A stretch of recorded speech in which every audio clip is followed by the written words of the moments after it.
Halo, selamat jumpa lagi dalam Perspektif Isidorus Lili Jawa. Lagi fenomen Ibu Ratu. Saudara-saudara, kalau kita mengingat-ingat ya, beberapa waktu lalu ya sempat viral heboh diperbincangkan berkaitan dengan pengunduran diri ya seorang Ibu Ratu Vula yang adalah anggota DPR RI yang kemudian terpilih lagi untuk periode kedua.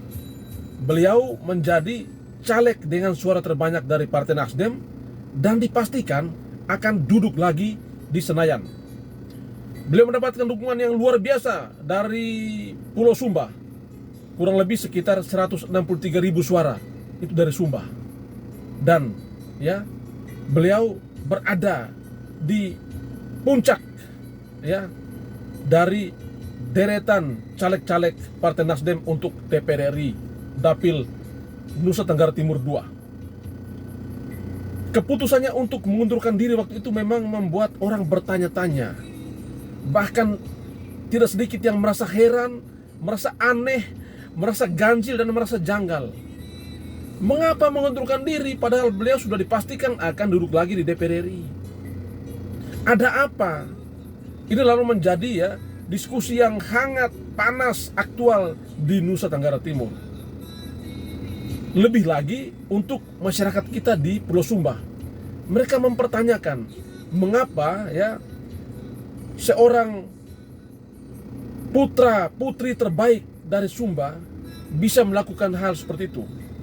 Sebagaimana kita ketahui bahwa Ibu Ratu Vula ini adalah satu-satunya anggota DPR RI dari Partai Nasdem ya di periode 2019 sampai dengan 2024. Dan bahkan terpilih lagi di 2024 sampai dengan 2029.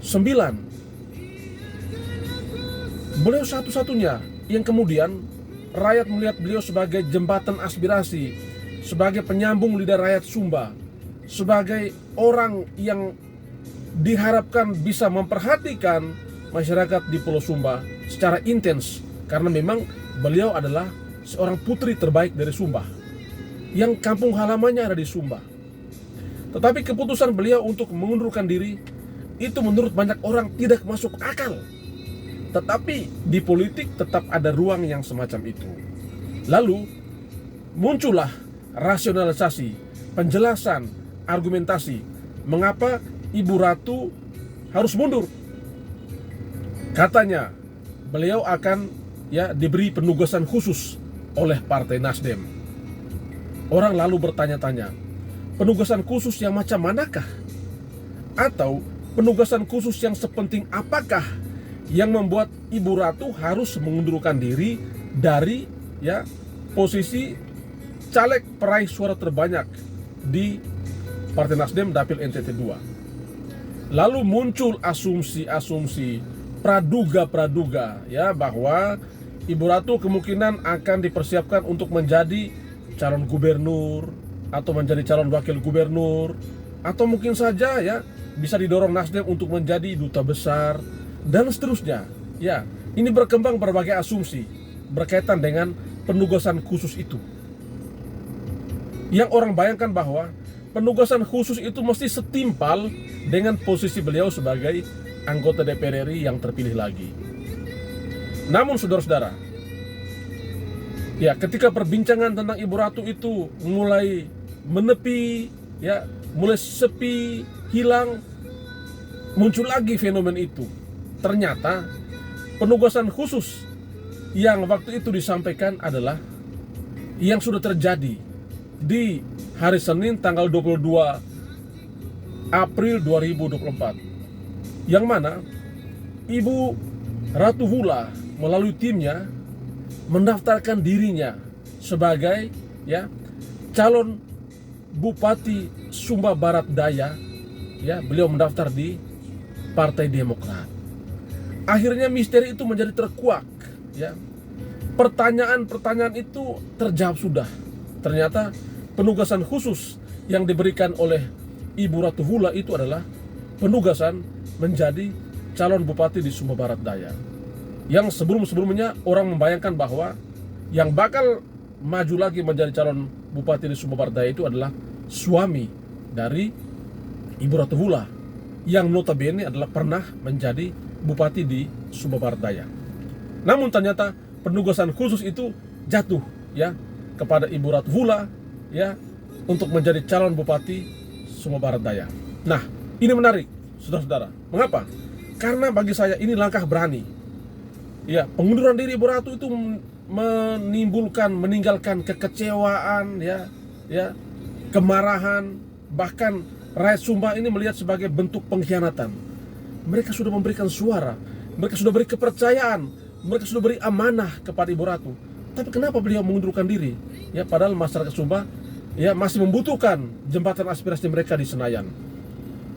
Luka, kekecewaan, pengkhianatan itu masih ada hingga saat ini. Tetapi Ibu Ratu berani terima penugasan untuk datang lagi ke Sumba sebagai calon ya Bupati Sumba Barat Daya. Pertanyaan kita adalah, apakah rakyat Sumba, khususnya masyarakat di Sumba Barat Daya, masih mau memberikan kepercayaan, masih mau memberikan dukungan kepada Ibu Ratu? Hanya rakyat Sumba yang bisa menentukan seperti apa jawaban itu. Tetapi ya, kalau rakyat Sumba, khususnya Sumba Barat Daya, konsisten dengan sikap mereka, konsisten dengan apa yang mereka katakan bahwa mereka dikhianati, karena itu mereka kecewa, mereka marah, maka ini menjadi tantangan bagi Ibu Ratu untuk mewujudkan mimpinya menjadi Bupati Sumba Barat Daya. Tentu ada penolakan, tentu ada resistensi, tetapi ya namanya ya politisi, ya partai politik pasti sudah memikirkan itu, pasti sudah mempertimbangkan banyak hal. Karena itu mereka berani menugaskan Ibu Ratu untuk kembali ke kampung halaman ya menjadi calon bupati.